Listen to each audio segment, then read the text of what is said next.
For the first time since 2016, Nebraska finally made a bowl game. But that's not the storyline here. Dylan Ryle is closing out his freshman year with a new OC in place and hopefully a win that gives him momentum going into next season.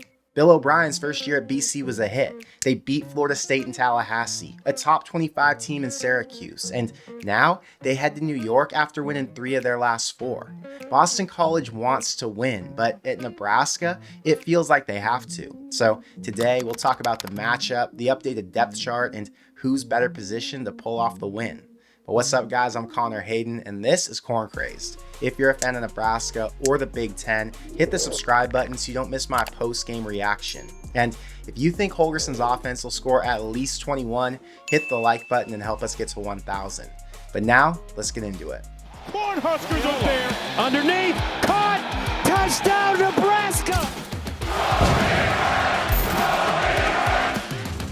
If you watched the bowl games this past week, you probably noticed that the teams with the most opt-outs were the ones that lost the game. UNLV lost their head coach, but since Cal didn't have their top QB or their number 1 receiver, UNLV won by 11. Tulane finished 9-4 this season, but without their starting QB, they didn't just lose to Florida, they got killed. And I watched Coastal Carolina play a home game against a very mediocre UTSA, but since their whole team played in the bowl, they dominated from the start and went on to win by 30. The team with the most opt-outs has a serious disadvantage, because how can you expect a bunch of guys who rarely play to go out and execute on such a big stage? Nebraska is one of the few teams that I'd consider an outlier here. They'll have 11 total opt-outs from their 2 deep, but they're still projected to win the game. I went through the depth chart that came out this week, and I highlighted every guy who's moved up in the rotation. On offense, both backup guards are underclassmen. The tight end room added Heinrich Harburg after Nate Borkacher left for Texas A&M. Jalen Lloyd's getting the start as the Z receiver with Isaiah Nayor off to the NFL, and IGC fills in behind Jamal Banks. Emmett Johnson was already sharing the role as RB1, but without Dell and Gabe Ervin, Ramir Johnson and Quentin Ives are both going to be factors in the run game. Now on defense, where the losses were more significant, I actually don't think it's going to hurt as bad since they rotate so often already. The 3 starters who won't play are Jamari Butler at edge, Mekhi Bayer at linebacker, and Tommy Hill at corner, but every guy stepping up behind him started multiple games. I think the biggest movers and guys who will actually have a role are Keona Davis, Dylan Rogers, Bly Hill, and Amari Sanders. But since Davis and Hill already played in a few games, it's not going to be a tough transition. For Boston College, they're dealing with way less loss. Thomas Castellanos left for Florida State, but Grayson James started the last 3 games anyway, so it's not like they're having to break in a new starter. I did notice a couple linebackers that got left off their updated depth chart, but outside of that, Boston College didn't have to shuffle anybody around. They're a team that wants to play in this bowl game.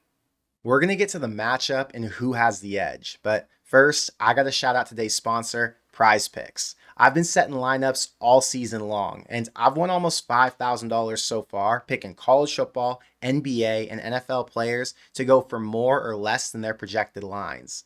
This week for Christmas, they're giving out free plays every single day, and since I won my first square with Amon-Ra, I'm going to win $75 on Nikola Jokic if he just scores 1 point on Wednesday. And if you haven't tried the app out yet, you can create your own account with our promo code CORN and get $50 instantly when you play your first $5 lineup. So all you do is sign up with the code, play one $5 lineup, and you automatically get the $50 just for using the app. Prize Picks is available in Nebraska, California, Texas, and over 30 other states. So if you see your state colored in, you can play there. Since the Nebraska players aren't listed yet, I'm going to give out my plays on Instagram and in our Corn Crazed Discord group. But if you have a feel for which players are going to have a big day, you can use our code and join us over there. Since QBs are so important, let's start off with BC's situation. Grayson James took over as the starter for the last 3 games, and even though he's not as much of a runner as Castellanos was, he's completing more of his passes. Against Pitt, UNC, and SMU, he completed 64% for 682 yards. Add in the fact that he only turned it over once, and that gives you plenty of reason to believe he can get it done in the bowl game. I think if you look at their weapons, you've got 4 names to know. Kai Robichaud, who's rushed for over 700 yards and 10 TDs this season. Trayshawn Ward, who's gone for 406 on the ground, but another 270 as a receiving back. Lewis Bond's their leading receiver with 60 receptions. And then Reed Harris, who's their 6'5" deep threat, averaging over 30 yards a catch. They definitely like to run it more than they pass, since James is a dual threat and moves better than Raiola. But against Nebraska, I got to assume they're going to try to throw it, since that's been the weakness for their defense. I mentioned James had a lot of success in his last 3 games, but those defenses he played weren't Big Ten caliber. Pitt ranks 82nd nationally. North Carolina's 91st. SMU made the playoff, but they're ranked 40th behind Colorado and Illinois, 2 teams even Nebraska was able to move the ball against. Even without Tommy Hill and a few pass rushers, this defense looks similar.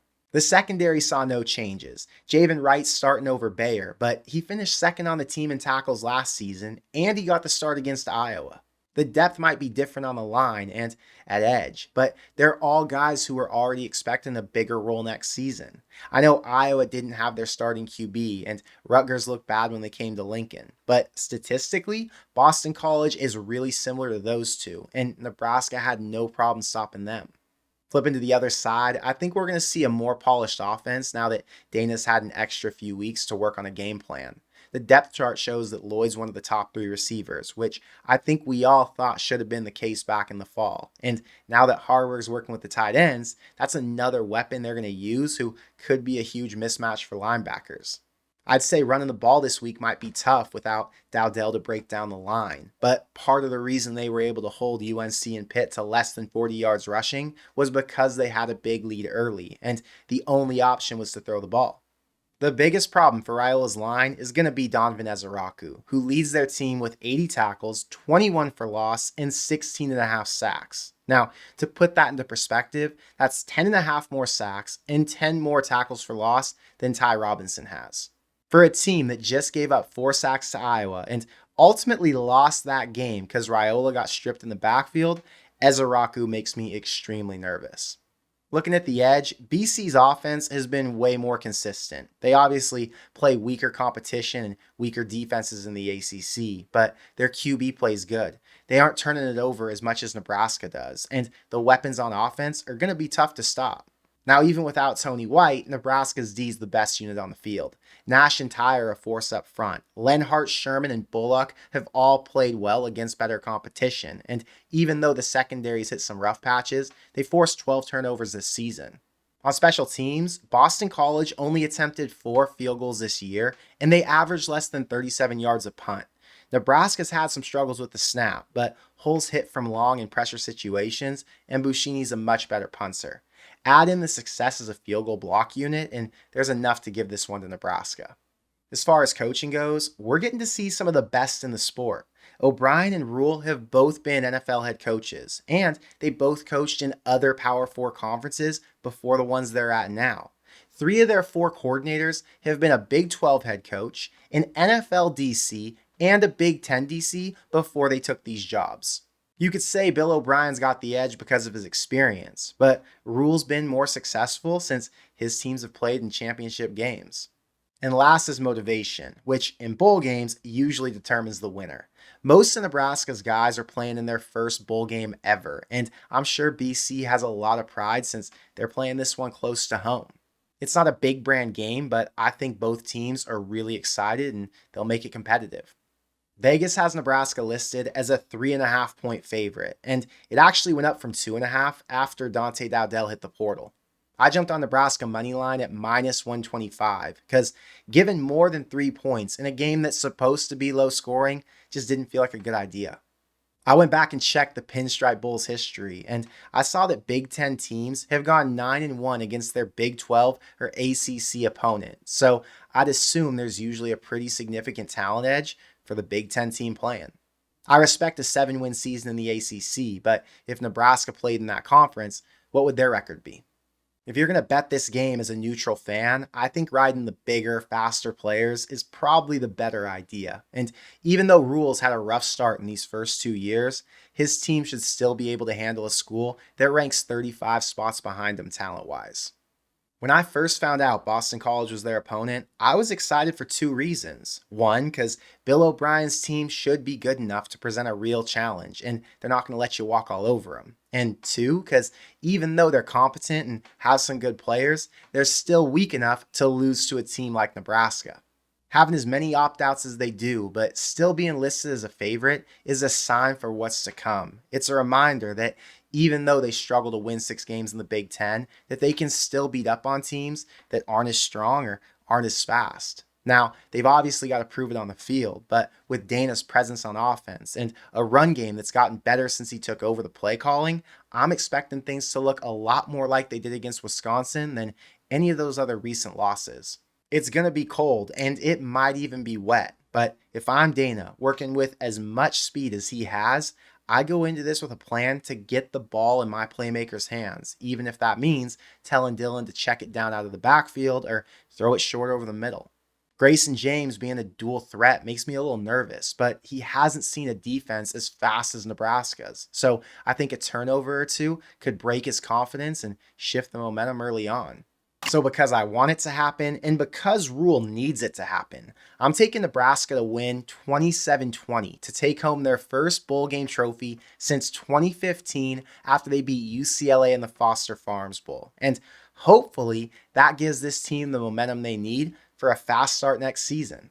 I won't be at this game, but I will be live right after it ends to either celebrate or complain about what went wrong. So hopefully I see you there. But I want to know what you think, so let me know in the comments below. Does Nebraska's strength of schedule help him this week, or is Boston College just as good as some of the other teams they've lost to? Will Dana open up the passing game, or is he more worried about getting his receivers the ball quick to make plays in space? And how many points do you think the offense can score? For entertainment purposes, I'd hope they match the 44 they hung on Wisconsin. But to win, I think they just got to get to 24. But that's all I've got for today. So until next time, thank you for being here, and I will see you in the next one. Go Big Red.